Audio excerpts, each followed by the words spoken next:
Welcome back to War Thunder and welcome to a very specific video about a very specific topic.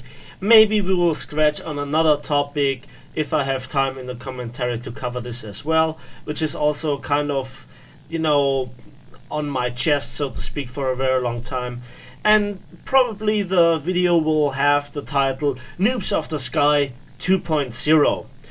Now, in my average gameplay video playlist, so to speak, this is the very first video, and I ranted a lot about Spitfires being absolutely easy mode, especially against Germans, and particularly against Focke-Wulfs. The basic arguments are the following. Spitfires have a higher climb rate, a higher acceleration, much better maneuverability, and all the Focke-Wulf gets is practically theoretically better firepower and probably better top speed, but also has disastrous maneuverability and controllability, has a so-called realistic flight model, which would be nice if the Spitfires wouldn't UFO around it like crazy like in arcade. Yes, Spitfires can rip their wings, but I take this under the perspective of two equally skilled pilots. And I'm not just talking here about me specifically, because I fly the Spitfires and I fly the Focke-Wulfs. I have all of them. I spaded them myself. All. So far, so good. The recent experiences within War Thunder were not very pleasant when it came to flying with German teams, and it was not really the fault of the German teams, in my opinion. One thing that people, when they talk about teams, very often forget is that it is not really important in the description of the teams if you describe kind of, their behavior, if they are a German or a American team, for example. It is the pure fact that teams fight versus teams, and often one team is just simply better than the other because decisions were made. And let's just put it that way. If you look at arcade, one team steamrolls the other from time to time. Sometimes you have an equal fight, both in tanks and in aircraft. But there you have mixed teams, so you can't really point the finger at a nation. It is a different thing, however, in realistic, as there nations are put versus nations, and then some kind of disadvantages of one team become very apparent.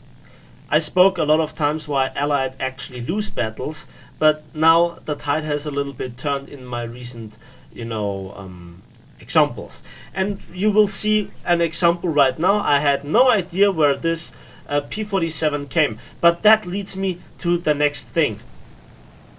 One hit and my wing is gone on the so-called sturdy Focke-Wulf.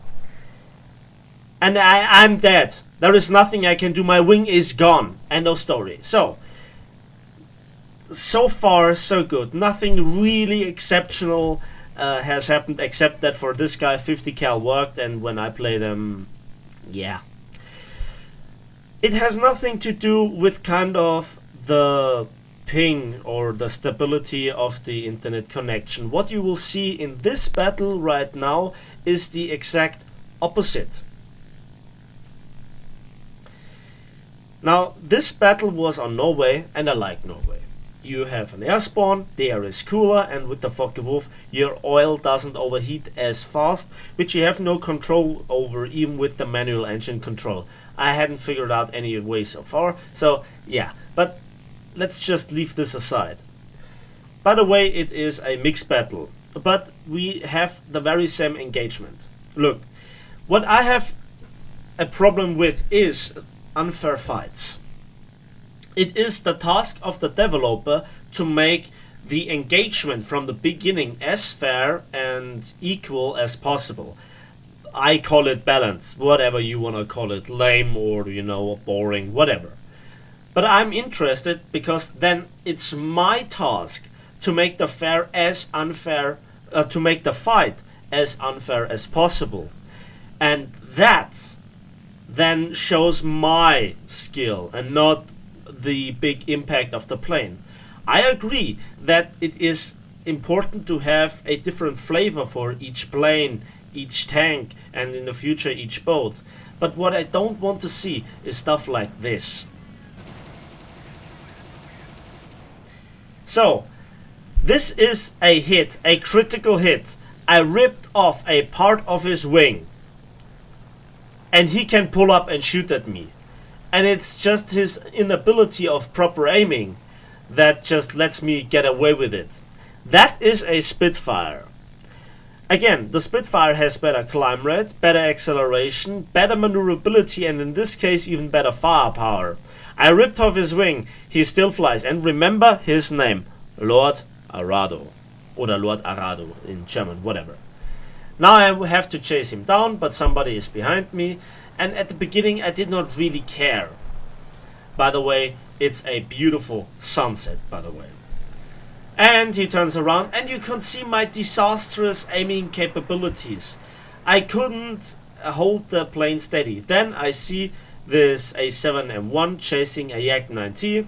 Normally kind of a fair fight, but you know, I have to end it here. And then his wing gets ripped off and he gets counted immediately as a kill. Then this P-63 is there, and you know, the Spitfire is still flying. He's still more or less combat capable.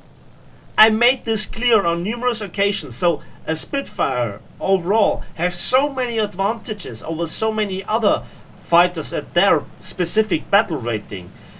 Not just in how they fly, but also the controllability of the instructor. Recently I complained about this again, you know, the instructor ruining everything, and somebody said, well, you can turn off the instructor. Yes and no, you can turn off certain parts of the instructor, but not everything. And again, a wing rip and a clear kill. This is how it should work. It was kind of lucky that I killed him with one shell, but on the other hand, mine shells, you know, sometimes they do the stuff. I was killed with 150 cal hit, and now I survive a few 20mm hits from a Typhoon, I guess.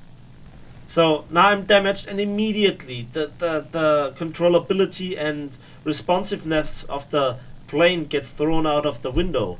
Kind of understandable, but I made the comparison on numerous occasions that, you know, a damaged Spitfire has the same responsiveness and controllability than an undamaged German plane. In my opinion, that's not a joke. That's just how it is. Look at this Lord Arado. He's still flying away. He's making his evasive maneuvers. I'm slowly closing the distance, and then he turns himself over and suicides into the bath, and that's my third kill. Did you see which kind of kills I made?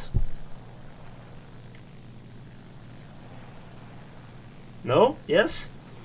Opportunistic kills, where I outnumbered the enemy. And again, when you outnumber the enemy, it really does not matter in which kind of plane you are, you have a big advantage. And now I'm sitting behind this Typhoon. In every 1 versus 1, this plane, flown by a competent pilot, will face certain defeat when the enemy plane is also flown by a competent pilot, in my opinion. Again, it is just a really great thing that German teams don't have to face Japanese teams, because then they would have a higher loss rate than American teams. The thing with German teams is that very often players that wanna enjoy discipline, you know, they fly German planes because they have kind of this feeling to them. They have the look, they have the name, they have kind of, yeah, the feeling, and they have the guns and everything. And when you make it work, you have the sweet taste of a proper victory. And so I have to make it clear here. The Japanese planes are completely overpowered. Many of them, especially planes like the A7M1. In a 1 versus 1, good luck beating it. Spitfires are also over the top, and some Russian aircraft are also very good. And what's left in the dust are American planes and German planes. Germans can get away with it because they do not have that many popular ground attackers and not that many popular bombers. So they also, when facing American teams, have the upper hand in terms of numbers. But here comes the deal breaker. In the previous battle I had no chance to get the upper hand over the Spitfire that that just pushed me down and down and down. And at some point I have nowhere to go but the airfield, and this is not what I want. I want to be my own kind of... It's difficult to explain. I want to be my own destiny. My success has to result from my actions, and I want to have a fair chance of outplaying the enemy. And outclimbing is always a nice phrase, but it's not always possible. And again, if somebody knows that you are side climbing, he will just put the pressure on you, and the only way for you is going down in an evasive maneuver, and at the end of the day you have nowhere to run but your airfield, and more than often you just can't hold your speed as long as a Spitfire will then catch up. You have to do evasive actions, and even if they are slight, they will drain your speed to a degree where you just simply have no chance. You don't have the acceleration, and even if they overshoot, I mean, you can roll, which is nice to look at, but it doesn't serve you any purpose. And what really pissed me off today were those two battles. When I lost my wing, I was dead. When every other plane lost its wing, it was dead. But it happens so often with Russian planes and Spitfires in particular, that they just can keep on flying and even partially fighting. That is not fair. That is just absurd. And I just have no words for this. This is like, giving a tank superior armor mobility and firepower, but let it be at the same battle rating. I always have an uphill fight. And maybe there is another reason why German teams win, because they know that they will have an uphill fight, and they prepare, and they know that the easiest kill can get picked off the tail of another German plane, because then the enemy plane trying to shoot down the German one is limited in its maneuverability to the maneuverability of the previous German plane, which you can match. Sounds absurd, but that is also one of the things. The next thing might be tunnel visioning, and also overconfidence of the Allied pilots, because they just think or know that they have actually the superior plane. And it just hurts me that even P-51s totally outclass the Focke-Wulf. I would love to love the Focke-Wulf, and the battle that I just showed you is truly successful and had some nice actions, but it is not down to my own pure skill. It was an opportunistic fight. But it is how it is. Let's have a quick look at the post-battle results. 3 aircraft, 3 ships, resulting in 53,000 silver lines and 4,458 modification research points, putting me on second place with 3,679 score points. And no boosters were applied on this battle. So, let me know in the comment section what you think about this. I mean, it's not the first time that I talk about this, but it feels like I'm the only one really, talking about it with this kind of arguments. Anyways, thanks for watching, thanks for listening. Please give this video a like if you did, subscribe if you want to see more, and we will see each other in the skies of War Thunder.